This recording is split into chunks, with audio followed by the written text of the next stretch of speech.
परळीत लिपिक संवर्गातील कर्मचाऱ्यांचे काळ्या फिती लावून विविध मागण्यांसाठी आंदोलन सुरू। 23 फेब्रुवारीपासून बेमुदत काम बंदचा इशारा। जय महाराष्ट्र शासकीय निमशासकीय अधिकारी व कर्मचारी संघटना परळी वैजनाथ यांच्या वतीने विविध प्रलंबित मागण्यांसाठी गेल्या 3 दिवसांपासून काळ्या फिती लावून आंदोलन संपूर्ण महाराष्ट्रात सुरू केले आहे। 23 फेब्रुवारीपासून काम बंद आंदोलन करण्याचा इशारा कर्मचारी यांनी दिला आहे। तालुक्यातील विविध कार्यालयातील एकूण 30 लिपिक कर्मचारी या आंदोलनात सहभागी झाले आहेत।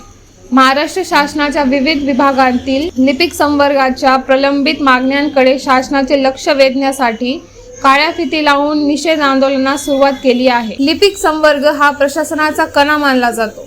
चौथ्या वेतन आयोगापासून वेतन श्रेणीत असलेले तफावत दूर करून सुधारित वेतन श्रेणी लागू करावी, पदोन्नती स्तर कमी करून पदनामात बदल करावा, जुनी पेन्शन योजना जशीच्या तशी लागू करावी, तसेच 1 नोव्हेंबर 2005 पूर्वी अनुकंपा नियुक्तीसाठी प्रतीक्षा यादीत असलेल्या सर्वांना न्याय द्यावा, या प्रमुख मागण्यांसाठी हे आंदोलन करण्यात येत आहे। दिनांक 23 फेब्रुवारी 2026 पासून मागण्यांची दखल न घेतल्यास बेमुदत संपूर्ण काम बंद आंदोलन करण्यात येणार असल्याचे निवेदनात म्हटले आहे। या आंदोलनामुळे पंचायत समिती, जलसंपदा व इतर कार्यालयांच्या कामकाजावर परिणाम होण्याची शक्यता व्यक्त होत आहे।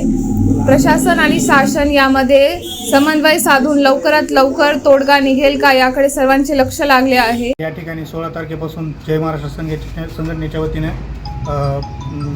बेमुदत संप चालू आहे। तर आज या ठिकाणी बक्षीस समितीचा जो अहवाल होता त्याचं दहन करून झाले। नंतर आता आम्ही 23 तारखेला जे संपूर्णपणे बंद करणार आहे। आणि विशेषतः आमची मागणी आहे, चौथ्या वेतन आयोगात ज्या लिपिकावर अन्याय झाला आहे तो अन्याय दूर करावा, यासाठी शासनाकडे आम्ही निवेदन वगैरे दिलेलं आहे। राज्य संघटना जो निर्णय घेईल तो त्या निर्णयाप्रमाणे आम्ही 23 तारखेला ठाम जय महाराष्ट्र कर्मचारी शासकीय संघटना राज्यस्तरीय कर्मचारी संघटनेचं दिनांक 16/2/2026 पासून ते दिनांक 23/2/2026 काळ्या फिती लावून असहकार आंदोलन चालू आहे।